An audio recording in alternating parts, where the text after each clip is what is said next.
I've lived in a mining community. Currently still, I have my parents and some siblings there. And really, I ask myself, when I hear people talking about issues of Galamsey, agitating, and saying a whole lot, then I ask myself, if I look back, my people, they don't see anything wrong with this. And the question is, are we really communicating in a language that these people understand? I'm sure most of the things that we have in our presentation has been already discussed, so we'll move quickly to some issues. In fact, we are all here today. We've spent a couple of days, 2 days here. I'm sure we have busy schedules, but out of our busy schedules, we are all here.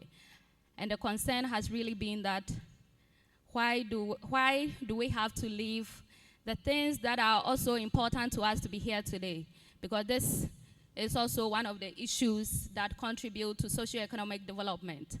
So if clearly you look at the impact in terms of the positive variance we are getting from the issue that we are discussing here today, it has a very significant impact. Because really, we can see that the sector alone employs about 44.7 million people globally. And even in Ghana alone, if you look at the statistics, it says that mining GDP increased from 6.6 billion Ghana cedis in the first quarter of 2025, and as at the second quarter, it as well increased again. So this is something that is really, really of importance to us. And the question is, if the guys are getting this money, why are we telling them to stop, to put an end to it? So this has already been discussed. We know hotspot areas that we can find illegal mining, and I mentioned I've lived most of my life in Dunkwa Northern. So most of the conversation will be centered around that area, at least to give you really what is happening on the ground and how the people see it.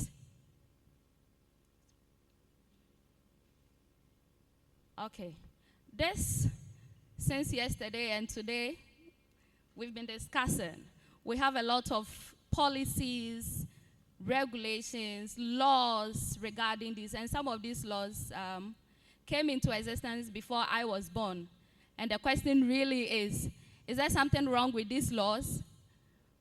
Do we need to do a retrospective check of these laws? Or as at the time that we were enacting these laws, we did not project into the future to really see that a time is going to come somewhere in the 1948s when we were doing these laws, amending them. We didn't project into the future and say that a time is going to come where we are going to have this crisis. So there's a need to put A, B, and C together to ensure that we will be able to keep that challenge.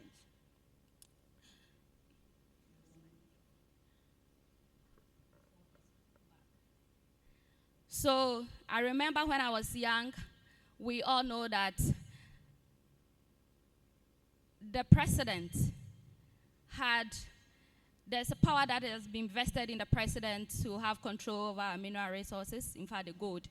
And it is not surprising that the president gets a lot of bashes when it comes to the conversation, because really when we're growing up, this is something that all of us knew, and we're educated in it. So if you take citizenship education and all that, these are some of the things that we learned. But the conversation has really been that the second point that says that citizens must protect and safeguard the environment. Is it something that has been well communicated to the people? Is it something that all of us know? That even in the 1992 Constitution of Ghana, we as citizens, we have the right and responsibility to really protect the environment. And so if I go to my village, I am free, and ask that little boy that, do you know that you have a responsibility as being a citizen of Ghana to do this to protect our environment. I'm sure this child will be like, what are you talking about? And so there's a gap. I believe that we are fighting Galamsey in a vacuum. We are not really communicating in a language that the people understand. And if we really want to fight this fight, then it means that in terms of the orientation of the people, the younger generation, we need to orient them, let them understand. As some of us knew that the president has the rights and has been given the mandate to take control of our mineral resources, our gold, and what have you.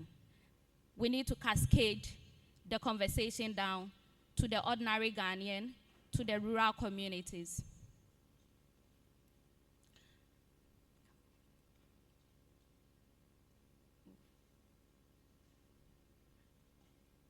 Questions ideally has been that what are some of the drivers of illegal mining?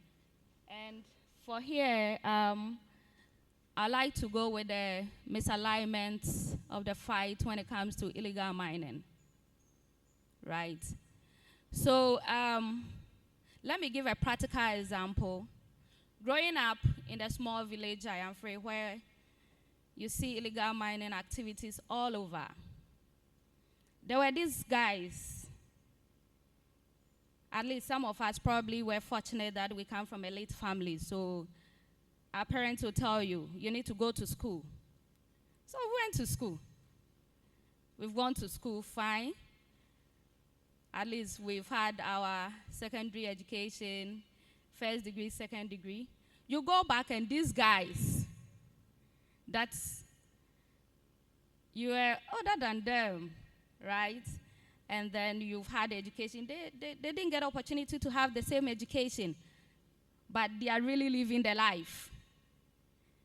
Driving in those posh cars. They've built, some of them to the extent that they've tiled the entire building. So if really you tell somebody, a child, to look at the two of these, myself and let me use that small gentleman, as a role model, the question ideally will be that you went to school, you have your master's degree, but here you are. You don't even own a bicycle. This guy is making it. And recently, I think 3 days ago, I chanced on a video on social media, and it really saddened my heart. There's this boy who will be in probably class 1, P1.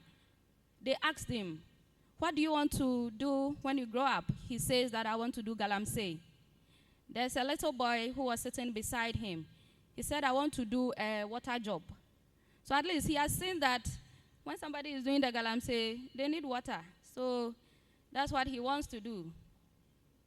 And so how do we then change the mindsets and the orientation of the people, of the younger generation, and let them know that it's not all about money? And let them understand the implications, the impact that these activities that they are doing would have on the environment. Because for them, they are looking for quick monies.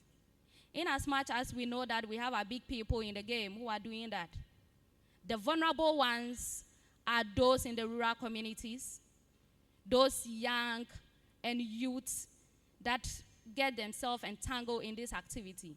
So the question really is, how are we shaping the mindset and the mindscapes of these people? It's something that we really need to ponder. There's a gap there that we need to fill. So we've spoken extensively on the impact and the linkages that illegal mining usually would have on the environment, on the people, as well as the government structure. One of the things that I want to talk about, I did quite some works in this space, try to share an experience. So as at the time, somewhere in 2019, I was doing a research, and I had opportunity to interview the police commander who was in charge about the impact of illegal mining on security. He tells me that now they need a larger space, right? Because the crime rate is increasing. Because you have a lot of people trooping in and all that. And then we have the police, the military people chasing them. And some of them, whenever the activity goes down, they definitely engage in other extracurricular activity. And so even the police station that we had there, now they needed to expand it. And the question is, indirectly, look at the impact that we are making. And if you really have to expand it, yesterday in the presentation, this is cost. It means that we're going to build new infrastructures. And the point is, are we encouraging high crime rate in the country? And what will become of these people? Also, somewhere in 2023, when I was doing a focus group discussion in the same area of mining, one woman tells me that there's a woman who had to be brought to Accra. So when I saw the documentary of Professor Sampene, KUST, I learned the woman gave birth and then the child has some level of deformity. And then when they did the medical checks, they realized that it was as a result of bioaccumulation of this illegal mining activity, the heavy metals and all that. So really, this is the impact. We know this. And so the question ideally will be that what are some of the solutions to this? Okay, so I tried to just put the images that you see over there was when I was doing my research in 2023. So the streams that you see there growing up, very clear. We used to go and fetch water from there. The first one is called Efuara, and then we have Kwekusamli. But this is it. And as of 2024, you can't see Kwekusamli again. It's dry land.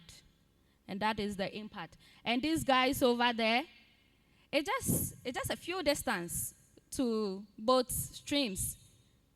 And I asked them, they told me that, Madam, we say no, sikawomo, you have no idea. And I asked them, I said, oh, na boy is in the school crowd, no man free. So really, these are the guys over there doing illegal mining, and these are youths.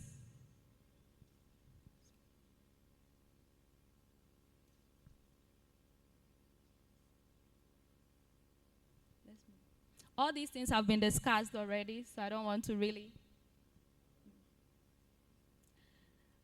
Sorry, my images are very bad. In fact, this is also coming from the work I did, just to give you the community lens. So in 2023, I looked at the impact of mining on ecosystem services, so on provisioning and then well-being, among many other factors. And then I asked the question, are they concerned in terms of the future? So I was looking into the future. Really, if they are concerned about the impact of mining activities on their ecosystem services.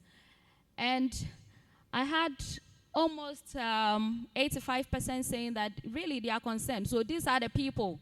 They know the impact. They know the implications of their activities on the environment. So really, they said they are concerned. So I looked at the various items in terms of how they perceive it in the future, in terms of the depreciation. And it is not surprising that we had majority of them saying that in terms of their vegetative cover, in terms of their food, in terms of many things that we've really spoken about here, the guys know. They are really concerned about it. Okay. Then the question was that currently what are they doing in terms of their coping mechanism? Most of them mentioned that they depend on the sachet water and they had to import. So where I am, sometimes if you want to pound fufu tomorrow you have to be looking for the cassava 2 days earlier. Because if you don't, and then they bring the cassava from the next village. So that's the situation on the ground. And sometimes we need to go to the extra, other communities before we can get cassava. And I remember my parents used to have farmlands. And this is where we are. And in terms of data, one of the things that I see is that the illegal mining activity is going to have a very negative implication, because I was doing a landscape analysis, and then when we took the area view, when I took the images to analyze, in fact, back then, somewhere in 2000, and the data from 2005, 2007 showed that we had some water bodies. But when I took the 2015, 2017 images, we had a lot of water bodies. The question was that where are they coming from? And it made reclassification very difficult. So if you don't take care, you may classify them as water bodies, but these are just artificial lakes that has been created by these guys. And so as researchers, if you don't take care, it means that you are going to classify these as water bodies, and ideally they are not water bodies. So this is something that we really need to pay much attention. So we believe that in fighting Galamsey, a lot has been said extensively. We believe in a bottom-up approach. Usually we have the elite people, the conversation that we are having here. The people who really matters in this conversation usually are left behind. They are not included in the conversation. And these guys don't see anything wrong with it. And so how do we then carry this information to them? How do we then ensure that the people understand the language that we are speaking? Because we all know the impact. We've seen them. These guys, they are just looking for quick money, how to make it quicker. And so really, we need to start from the classroom, from the rural communities. Let the people know and understand the impact. Once they know and they understand the impact, we sit here, we talk about them, what our water body has done this, it is doing this, which is very fantastic. But let's try as much as possible to really have a stakeholder engagement with these people, communicate in a language that they understand, for them to appreciate the conversation better.